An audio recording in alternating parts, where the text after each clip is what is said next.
Hey, everybody. This is Libby with Fearlessness. What is fearlessness? Fearlessness is the underlying grit that empowers us to forge ahead as entrepreneurs, even when hope seems distant. It's the courage to walk through the fires of hell, knowing that we'll come out stronger and smarter on the other side. Stay tuned and learn how to get fearlessness. I'm your host today, Libby DeLucian, and we have an amazing guest, Drew. Drew, tell us a little bit about yourself. Hey, thanks for having me. My name is Drew Larison. I am the CEO and founder of Larison Media and Green Grow Media. We're marketing agencies that really exist to partner with small businesses to help them increase their impact internally, locally, and beyond, because we truly believe that small businesses have the power to change the world. So we are a full scope digital agency. Larison Media really is a generalist agency that helps small businesses in general. And then Green Grow Media is an agency that specializes in the lawn and landscaping, those green industry worlds as well. So, yeah, we do anything from website design and development to social media management to Google services. Anything we really think in the year that we're living, which is now 2024. I've only written 2023 on accident a few times. And 2024 that would really help you increase your impact that your small business is happening. Yeah, awesome. And Drew, just to be transparent, does do my marketing for my service company, and they have been phenomenal. Shout out to my account manager, Reese, Shout out in Reese. communication and just getting us results, and just open and honest transparency and communication as far as like what they can do, what I need to do for them, and it's been great. But Drew, let's talk about how did we meet? I believe we met officially. We've probably been in the same circles for a while now, like online, but I think we officially met at the Huge conference in Nashville last summer. That's right. Yeah. I was trying to think, like, when did we meet? Yeah, it seems like we've known each other for decades, but it was it does. Yeah, the Huge conference last year. Yes, awesome. So, Drew, I do know a little bit about you, and I want people to hear about your background. Like, how has entrepreneurism come to you? Were you born this way? Did you grow up this way? Did you learn it? A little bit of all of those, I think, actually. So technically, I'm a fourth generation entrepreneur on my father's side. So my great grandfather was a farmer and owned his own farm. And then my grandfather started a steel manufacturing business here in Kokomo, Indiana, called Hoosier Spline Brooch. No, they didn't make like the jewelry brooches, even though that's most of the people I grew up in high school thought my dad like made jewelry. So, and then it's like my dad Mifflin. You think they like make car parts? That's true. Yeah, no, it was like a very precision steel manufacturing business. And then my dad ended up taking that over when grandpa retired, with finger quotes, because my grandpa didn't really ever retire until the day he passed away. And then now I own my own businesses as well. So I like how you asked that question. Were you born into it? Yes. Is it in your DNA? Yes. Did you learn it? Also, yes. I think it helps and increases the odds, which both of my wife and I both work in the business together. And so we always say like our kids are screwed in a way, because like both parents are now entrepreneurs, like working in the business, and the odds are they are probably also going to pick up that entrepreneurial bug. So good luck, kids. I helped you pick a rough road, which sometimes is great, sometimes it's rough. But yeah, I definitely grew up in a house where the dinner conversations were what happened at the shop today. What's going on with so-and-so employee? What's going on with so-and-so customer? Blah, blah, blah. All those conversations. That was like normal what I heard. It wasn't just, how was math class today? Or I think a lot of people, when you grow up in a home that isn't entrepreneurial or doesn't own their own businesses, honestly, a lot of time you probably hear just stories of your parents complaining about their bosses. So I heard like the opposite of that. I heard the boss's side of things. I heard like the struggle of the leadership of running the business. I heard those stories growing up. So I always say it wasn't like an encouragement growing up in a small business owner home to become an entrepreneur. It was kind of just like the option. It was just like what was going to happen, because that's kind of all I knew. That was all the conversation I heard growing up. So I think you were in a similar situation too. So it was that's definitely what I grew up with. I definitely went through college a little bit and struggled, and I was never like a school student. I'm definitely a student of the world. I'm a student of like learning with getting my hands dirty type of student, but I never really like excelled in school. And luckily, I got offered a job outside of school before I finished that was in the world I wanted to go in, which was an agency world. And I was an employee at an agency for 3 years, kind of really saw how the sausage was made, how to grow an agency. I was the third employee hired at that agency. By the time I left 3.5 years later, there were close to 20 of us. So I definitely saw that growth path and like how it was done and all the tips and tricks of the trade. But yeah, and then I thought I had learned enough and there was an opportunity to leave, and I left. So that was Larison Media. We will be 9 years old in June. So that was roughly like a decade ago, which is wild to think about. Yeah. Did your parents let you work in the family business? Great question. Yes and no. I definitely, there was no nepotism involved in any way, because Joel and I, my brother and I, we got stuck with the jobs that nobody else wanted to do, which ironically enough is what also my grandfather did for my dad. So my dad's first job in the business when he was a kid was like coming in after everybody goes home, sweeping the floors, cleaning the machines, like all that dirty grunt work. Like I said, zero nepotism other than like you got the opportunity to be the guy who swept the floors. Same for us. Like we would mow the yard at the shop and like half the time get paid for it, maybe. I think remember one summer Child labor, man. Exactly 100%. I think there was this one summer the front of the office or the shop needed painted. So I have like these terrifying memories. They had like a forklift that they used in the shop, and of course I was the younger sibling, so I was the one who got volunteered to stand up on the forklift and paint the really high areas while I just had to trust my brother with my life. It's a wonder I'm still alive after that. But like, so yes, we were involved in the business a little bit, but not like in deep of it. And you know, the older my brother and I both got, we started asking those questions, right? Like, hey, you took over for grandpa. Is there a world that like one of us will take over?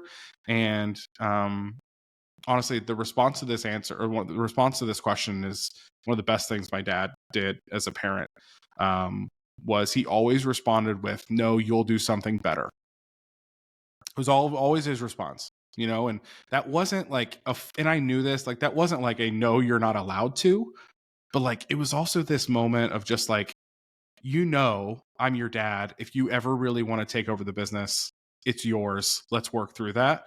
But it was also like this moment of encouragement is like, I also don't want you to think I don't, you know, I wouldn't want you do your own thing. Right. It was like this underlining messaging.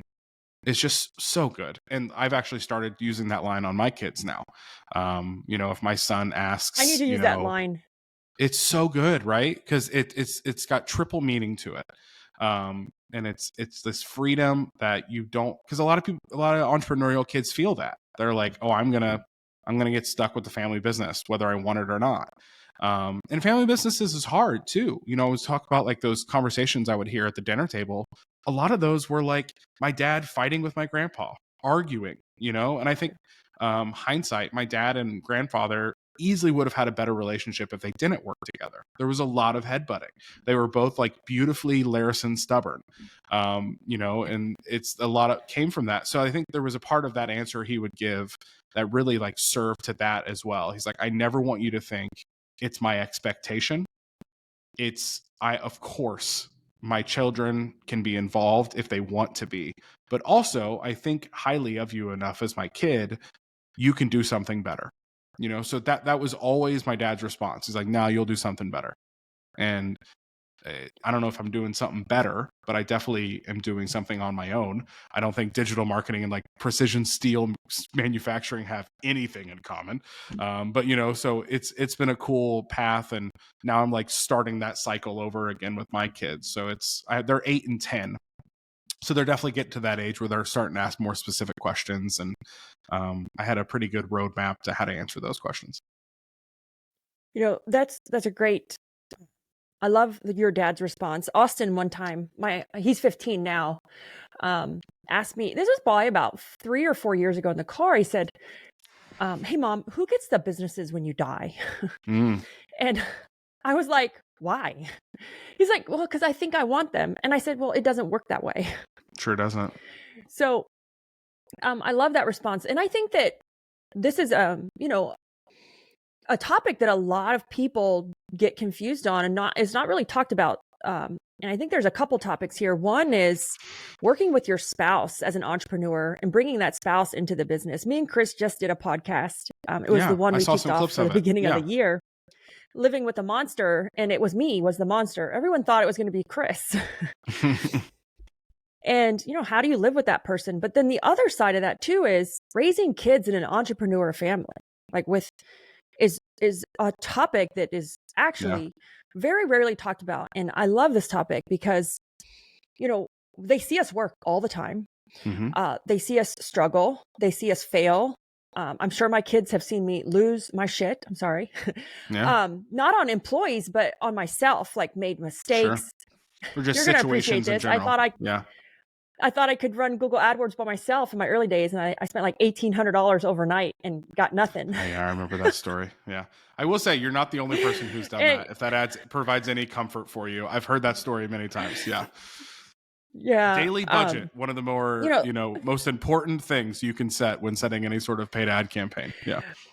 Oh yeah. But they've seen their mom not be able to make payroll when she started to say, guess what, guys, we're not going out to dinner because I can't afford it, to, now my son thinks I'm pretentious and snobby because I hired a house helper and she cooks for us now. She takes care of Yaya. She takes care of the house. She does shopping, and Austin's kind of like, well, I want one too. Sure. Yeah. And they see you go through those things, but from a kid's perspective, I feel like it's a really interesting journey to watch your parents or family, because I come from an entrepreneur family as well. And so I'm going to say, I seen my family not really, they're old school. I'm just going to give it, they were old school. They did not treat employees that great.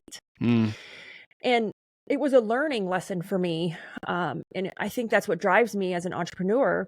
You come from the other side of that though, where you had mentioned you saw your family, your dad, really know how to treat their employees. Yeah. And there's a lot of things I am so lucky to be witness to. And honestly, there were stories too. I won't say the specifics of them because they're probably private to the people that told me. There were stories I heard at my grandfather's funeral that I had no clue of random acts of kindness that he did for his employees that had worked for him. And it just, what a cool thing to hear in that setting. A lot of times at funeral, it's mainly sorry for your loss, sorry. And it's that. But with my father passing away and my grandfather, most of the things I heard were these stories that I had no clue about. And they were all just oh, your dad did this for me. And when my back was against the wall, your mom and dad were there for me and did this, or your grandfather, he did this for me. And I'll say this, one of the stories, it's fine, but one of grandpa's earlier employees that has now been at the business, I think still is at that business. So close to a 30 to 40 year employee, one of those people, right? Wow. Grandpa, what we wouldn't gave give him, to have somebody like I that. know, right? When he was young and starting out, the employee, he could not qualify for a bank loan and for a home, a mortgage. And it turns out, I guess my grandfather took on a mortgage himself, and the employee slowly paid him back with no interest over years. Mind-blowing thing, right? And I had no idea. That happened. Obviously, it's not something Grandpa just walked around bragging about, or he said, "Oh, did you hear this? What I did?" And never. And those stories popped up at the funeral, and dear me, what a cool thing to hear in that setting, because people aren't just showing up to this funeral because of the normal, I'm going to show remorse and guilt, or if I don't show up. It's because they truly loved these people, and like these people did a lot for them from a friend situation as well as a boss situation. It was a cool thing. It was a really cool thing. That's an awesome story. And it's so interesting to hear that because, we hear a lot of advice now as a business owner, like don't get involved, don't know your employees on a personal level, don't loan them money. But obviously your grandfather saw something in him, in this employee that others maybe didn't see. He saw something special. And so he wanted to invest in that. 100%. And like I said, I think that was one of the first ever employees for that business. So grandpa was really like maybe looking as like, I need to invest in good people if we're going to make this thing work. And he must have found them. And the guy, like I said, probably I think is still working there. So it's wild. I think the debt's paid off by now, but like, I think the guy's still working there. Hopefully. Yeah. On this topic with like, something that you didn't even know, like it was amazing. Now that your kids are young and they want to be an entrepreneur, but what advice would you give the child version of yourself, or even the advice you'd give your kid of like a lesson that you've learned that you would have done sooner? Yeah. I don't know. I always say, because the first few years of business for everybody are probably the harder ones, right? And I remember we started to grow. I think I had like 2 employees at that point and like really starting to grow, but it was hard growth as well because I was figuring out everything. Growth should get easier because you build processes and systems along the way that, make it automated in certain ways. But the first few years of growth are really hard. And I just remember having the thought like, man, thank God I love what I do. Like, thank God I love marketing. I love the people side of marketing. I love the technology side of marketing. I love what marketing can do for businesses. I can't imagine going through this stress, going through this financial stress, mental stress, family stress, and then just like having to go back every day to a job that I actually just wasn't interested in. Can't imagine that. So I get that's advice I give to people. Like make sure really what you're about to sacrifice and give and invest in is something that you just actually have a genuine interest in. Now I can't say every day I wake up so pumped about marketing because marketing can be frustrating, right? But at the same time, like if more days you're excited at least about the context of what you do than not, that's such a win. Like I can't imagine owning a business that I just didn't have like some sort of love or passion for what the service side of it was. Because it's hard. It's so hard to even if you love it, even if you love marketing or whatever your business is, it's still really hard. But if you don't have like an actual genuine love or passion for what you're doing, it makes it so much harder. So it's find something that you love doing, maybe something that you've been an employee for in the past that you loved being in an employee for, because that's a good sign probably. Like if you're an entrepreneurial minded human being, but like you still loved being an employee because you loved the work, that's a good avenue to go down. I love that. And I love the hard, right? It's hard at the beginning. And, oh yeah. I'm working, I'm coaching somebody and he's funny. He's young. And he's like, man, this is hard. He's just starting, not just starting, but has had a landscape business for a little bit. But, I think that it has to be hard because it has to condition us that as the risks get bigger, we've conditioned that hard, but it also has to be hard because as we grow, we become more and more responsible for people's livelihoods, for our customers' quality of service. And so it has to be hard also to separate the successful from the non-successful. We can't all be 10 millionaires, or not 10, but billionaires. Yeah. We can't all. And I think it's also it's the natural way of that's why we hear that like 97% of small businesses don't make it past the 5th year. Yeah.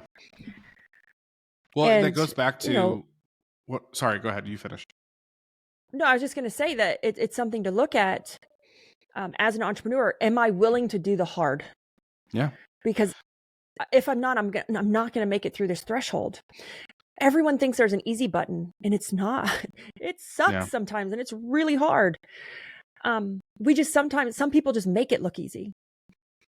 Well, I mean, the idea of being an entrepreneur and a business owner, the same way I feel like a chef, like a world, and like due to like the Gordon Ramsays of the world, or like those celebrity chefs in the last like 15 years, like it's been glamorized, right?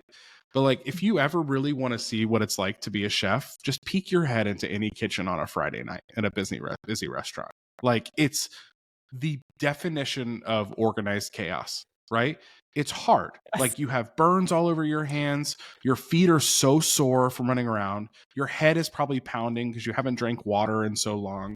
Like it's really difficult. And I feel like the idea of an entrepreneur has also gone down that path where it's just glamorized. The irony is a lot of people that glamorize being an entrepreneur are not successful entrepreneurs at all. Actually, like they're the people that just like will pose in front of a private jet and tell you that it's the entrepreneur life. It's not their private jet. Like, you know what I mean? They're probably working at the airport. But it also just reminds me of one of a really good phrase that is such a good, like if you're in a spot in your life where you're just maturing in general. But I love the phrase choose your hard. Choose your hard. It gets used a lot in like the workout industry, or like, you know, you're trying to get more fit, trying to get healthier.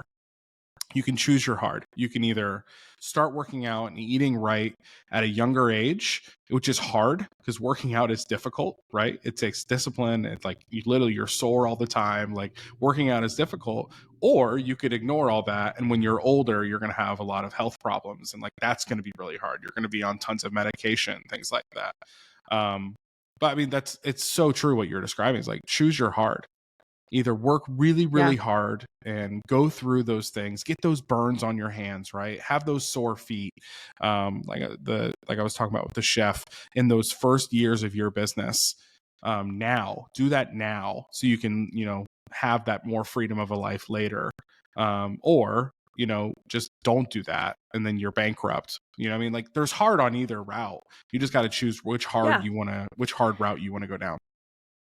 You know, in recruiting, because with WootRecruit, we do recruiting, and people are always like, oh, you know, it's a balancing game. I'm either understaffed or overstaffed. If you're understaffed, you're turning away money. Mm-hmm. I'm sorry. If you're understaffed, if you're turning away money. If you're overstaffed, it's putting pressure on you as a business owner to grow, right? Yeah. Both are hard.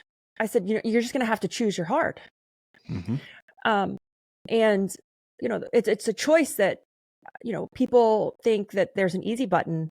I get this question all the time. And I just like, I worked all weekend this weekend to create a new onboarding for new customers because I realized we weren't activating as fast as we could, getting them to the point of activation.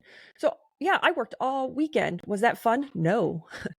And it was just something that I needed to do. And I think that over the years, I've learned, especially like on social media, I think makes it, you know, we get those pictures of, like you said, people in jets, nothing's next real to the jet, on the jet. Yeah. Instead, I've gone the route of sharing my failures and sharing like what I've learned instead of just always glamorizing everything. Yeah, no, nothing's real on the internet. And another one of my favorite, I feel like I'm going to be just sound like a cheesy box of quotes, but I love the whole comparison is the thief of joy. Like I love that quote and that expression because it's so true in the world that we're in.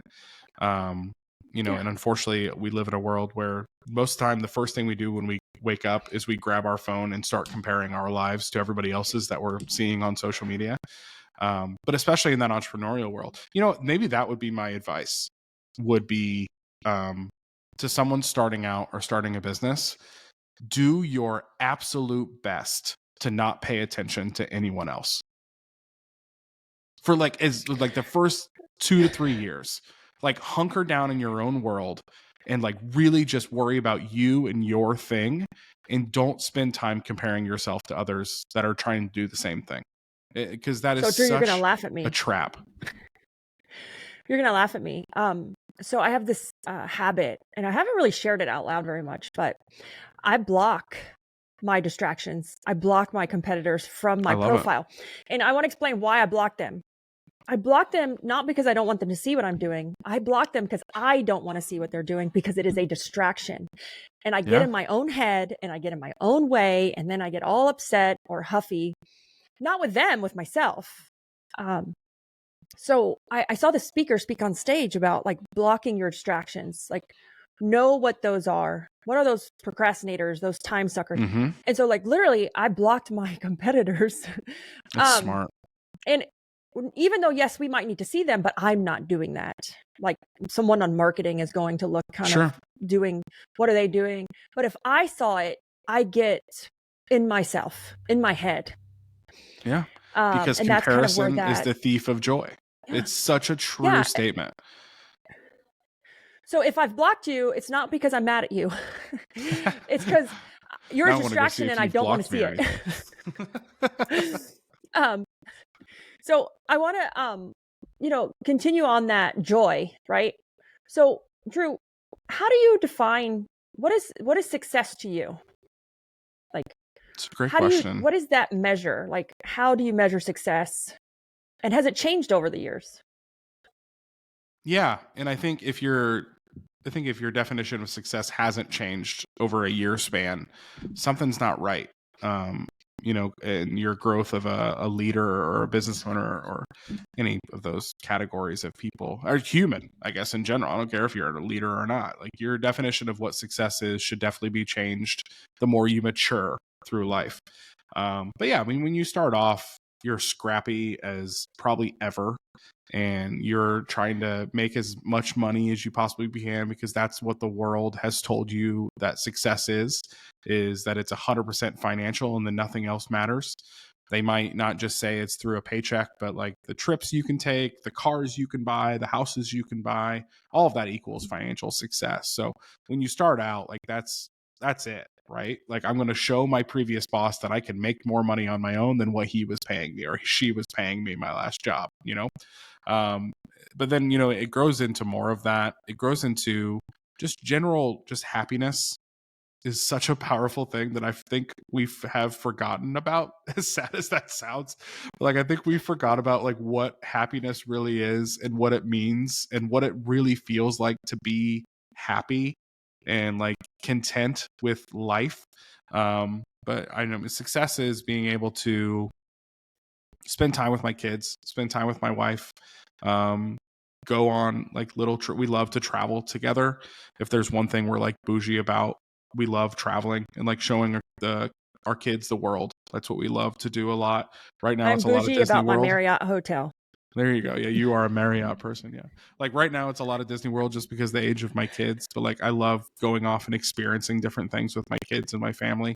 But success is deeper than just my family to me. I think too. Success is the people that work every day to help make me more successful. Success is the happiness of my staff, the security of my staff, the fulfillment and like the joy my staff feels doing what they get to do for a living. My happiness and success comes from them genuinely feeling and trusting that I'm taking this thing in the right direction.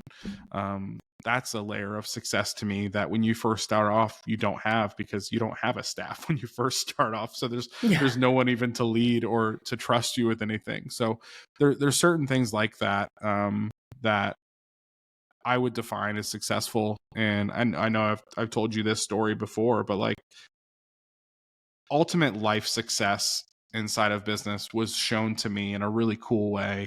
That if I never go to another like leadership conference, never read another book, or never really like learn anything else about other leaders of the world, it was once not to be dark, but like it was shown to me at like my dad's funeral. And when my dad passed away almost a few months before we started the business, and the funeral conversation was happening, and like one of the things that people always ask about is the idea of pallbearers, right? Like who's going to carry the casket? That's a part of the organization, the funeral. And somehow it got brought up that my dad's staff at the shop, they weren't asking if they could carry his casket. They were telling us they want to carry his casket. And out of sign of respect of like what he did for them as their boss, a sign of respect of what he did for them as their leader, and all the things that he helped provide for them throughout their life. And I'm like, that's it. If I That's can leave powerful. this world in a place where I was able to give back to enough people that gave to me during the time I was here, that they demand to carry my casket, I'm good, folks. That's it. I don't care about what number was on my bank account. I don't care about how big or how fast my company grew on the NASDAQ or whatever it could. Like, that's it. Like, that's what would matter to me most. And that would be like the ultimate sign of success, is like that how people feel about me at my funeral. That's it. So, like, that is so powerful as far as like success. I don't measure it by money either. Do I like money? Yes, because we need money to accomplish certain things, right? To give better benefits, to give better things, to Sure. purchase things for the business. But, I think that, and this was probably a while ago when your dad passed away. Well, you said right before you started, so 9 years. Yes. Yeah. 9 years. Yeah. So, and with that being said, like there's this whole shift in what people want. It happened with COVID, right? With the kind of how we look at our time freedom now, and how it could just go away, and also, what's important to people, and the fact that like your dad did that before it was cool and trendy, is just speaks to the kind of leader he was. But I mean, all the you business owners listening to this, I mean, imagine that your employees cared so much that they wanted to do that for you if you passed away. Like, that's the ultimate marker of you made a difference in someone's life and in the world. That's it. Yeah. Because like that funeral, that's your last shebang, right? Like that is your last event as an entity on this earth, and how people feel about you, how people talk about you, the emotions they feel when they walk into the room. That is the ultimate KPI. You know what I mean? Like, that is the life KPI. It is the ultimate KPI. It is. It is. And it's so hard to hear people, with saying, oh, I just pay them, they should just show up. I think as humans, we are naturally gatherers, herd people. That's why we like masterminds. That's why we like industry groups. That's why we like friends. And to give that to your employees, you're filling a bucket that they need in their life. To give them a sense of purpose and belonging to an organization is great, especially if that organization is also involved in a greater purpose, right? Like helping the community and donating and sponsoring nonprofits. But I think gone are the days, and they've been gone, but COVID just showed this.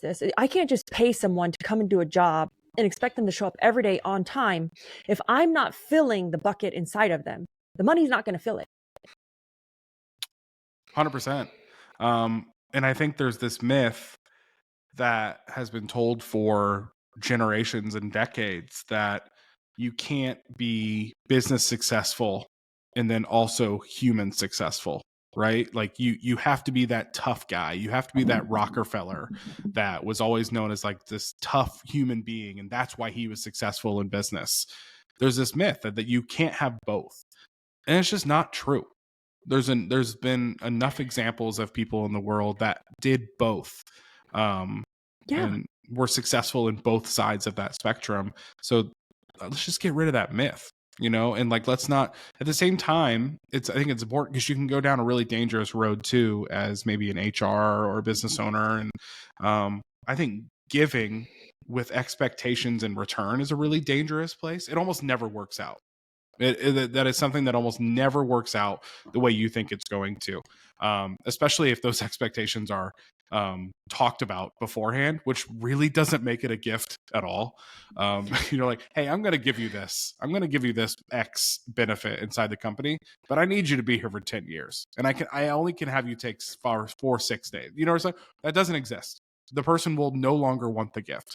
But I think we get into this world where we only give with we treat our relationship with our employees a lot the same way we would treat a contract situation with a customer. Different worlds. They're different, different agreements. But I want to work on getting rid of that myth that both of those things can exist, and they can, so it's a thing. I think it is a thing. And I do think that it's not going to come easy. Like if you're listening to this and like it's something that you want to pursue or learn, I think it's learned. As our businesses grow, we're forced to grow as people. And then I think that learning the balance of having professional success and personal success is learned. Mm-hmm. I've been on this journey of like self-discovery, understanding myself, because ultimately it helps me be a better leader and manager to everybody. Mm-hmm.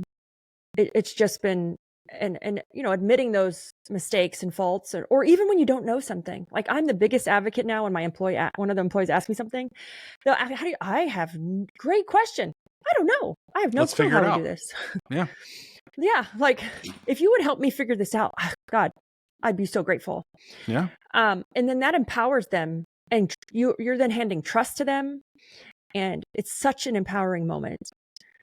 But I just think it's a learned skill to balance that. Mm-hmm. And but it is, to me, one of the markers of success. We're going to call that the ultimate KPI. I love it. I love it. Drew, so in all of this, like the learning, the struggle, how do you stay motivated? What motivates you and your wife? It's a great question. I don't know. There's always that conversation. Are you a determined human being or are you a motivated human being? Or are those things different? That's a great question. Yeah, there's a difference between motivation and determination. And I don't know. Well, I think I've heard that motivation is temporary. Determination is permanent, or until it's done, I guess, until like what you're determined to do gets done. Yeah, it's a great question, and I think it's kind of just DNA of mine of sorts. One of our core values here is oh shoot, which one is it? Do you edit this at all? Yes. Okay. Oh my gosh, what is it? Is better? Initiative, ownership, better. Oh, my dummy. Hold on. One of our core values here is confidence, and all of our core values are like a word with like a sentence underneath of it, and it basically says like we will do the things that other people say we can't do. And like that's kind of been my life, and it's weird. I've always like naturally chosen positions and things I was in that was kind of like the underdog, or the one who like isn't always fully noticed up front. Like in a band, I'm a musician and I was a drummer. So like the drummer, like you're in a band. You're a drummer. I'm a drummer. Yeah, I grew up playing drums, and my husband. The drummer is always like in the very back of the stage, right? And when like I played football growing up, I was always like a defense or offensive lineman, and like they are the unsung heroes of football. Like watch a quarterback do what he needs to do if there is no defense or offense. You know what I mean? Like, and I've always chosen like kind of these underdog positions in my life, and I've always told my staff, and this is something we talk about in onboarding. I don't really care if Larison Media or Green Grow Media grows to be like the number one agency in the country. We have the most clients, the highest success rates. Our clients are the biggest in their industry, things like that. I want us to always have this attitude of underdogs. I think it's such a great thing to do with your team, is kind of like have this invisible enemy, like they don't want us to win. Well, not to speak like DJ Khaled too much, but like, they say that nothing unites a team like a common enemy. It's true, and like I never say in those meetings or that onboarding, like this is who it is. I always just use the pronoun they. Like I want us, no matter who they are, I want us to do things that they say we can't do, and like that motivates me. Just like, because definitely starting a digital marketing company in Kokomo, Indiana, nearly a decade ago, no one thought this would work. You know, like it's a fairly small town in Indiana. No one thought this would be a success. No one thought we'd last more than a year. Oh, that Larison kid, he's trying to start something, you know, and back around a decade ago, our biggest competitors locally were still like newspapers and radio because, you know, we were competing for advertising dollars. And I've heard many times in my life from people that work in a newspaper, don't threaten people who buy ink by the barrel, you know? So like I've got those in the back of my head, and those don't really exist much later, a decade later. But I want us to always be like, we're the underdog, no matter how big we are. We want to do some wild and crazy things. And a lot of people don't think we're going to be capable of doing them, but we're going to do them, you know, and that's what motivates me. So that so resonates with me because especially with WootRecruit, I've had a few offers to buy, like to buy me out. Yeah. And I've had a few meetings with some very, very influential heavy hitters within our industry. And it's funny because it's typically a man that approaches me and is in this meeting. And they, you know, once I tell them, you know, I'm not interested or whatever, you know, the responses I get are like, well, that's fine. We're going to do it with or without you. Yeah. I'm like, thanks. Like we could have been friends. We could have partnered. I could have referred people to you, but like, you want to say that. And, you know, sometimes I get in my head cause you know, I'm like, I'm just this girl. Like, I don't know what I'm doing. Sure. It's all these, again, I'm competing against some of these owners, primarily men most of the time. And, but it also motivates me to say, I'm the underdog. I'm going to do some crazy stuff. And, I'm going to innovate faster than any of them can. Cause if there's one thing I know I can do is I can out hustle them. And so I totally get that underdog feeling cause I get it sometimes. Yeah. And it's my motivating factor as well. So it's just, it's where I prefer to be, you know? And like, I think like things, like I said, like those certain positions I've chose throughout my life. I'm a big, like, I love University of Michigan football. Like I love Michigan football, which it's been a great year for us. But at the same time, like Michigan as a university even never has been a school just full of 5 stars. You know what I mean? Like it will never have like the best recruits in college football. Michigan will never be that team. But what has always been, and this goes back to what you were saying, like I've heard our coach say this, I've heard this for decades inside of Michigan football. They might be faster, they might be smarter, they might have more money, they might have a bigger program, but they're not going to outwork us. And like that is why Michigan will continue to win, is that we're going to work harder than anybody else. And like that lights me up, man. I love it, you know. And I think it's such a fun attitude and mindset to have, is that like, hey, people are counting us out, let's go win this thing, you know. Because like how good it has to feel so much better winning as an underdog rather than like if you were just the number one favorite to win it all. It has to feel so much better. So like that's what I'm running for. I want that feeling of people not thinking we're gonna win and then we do it. Oh, that feels so good. Yes, I agree. So Drew, what's next? What's next for you guys? Any big plans in the works before you wrap up? Yeah, like I said, we just recently launched this new brand called Green Grow Media, which is our first ever interior subsidiary in our agency for those lawn and landscape and those green industry clients. And we've naturally felt a really good fit in that world. So we thought, you know, let's add really a layer of intentionality for those clients and try to build something special on there. And frankly, our long-term plan is to build a lot of those, you know, to find other industries that we're a really good fit for. The cleaning industry is high up on that list right now because we've got quite a few in that world right now that we're having really great success for as well. So who knows, in 2025, that might be our newest subsidiary that happens as something for that cleaning world. But Green Grow, I'm really excited about it. I love the people in the green space industry. They're just such a sweet fit. They're so smart. They work very, very hard. They're some of the hardest working people I've ever met. but their strength does not naturally lie in the creative or like the technology side of things.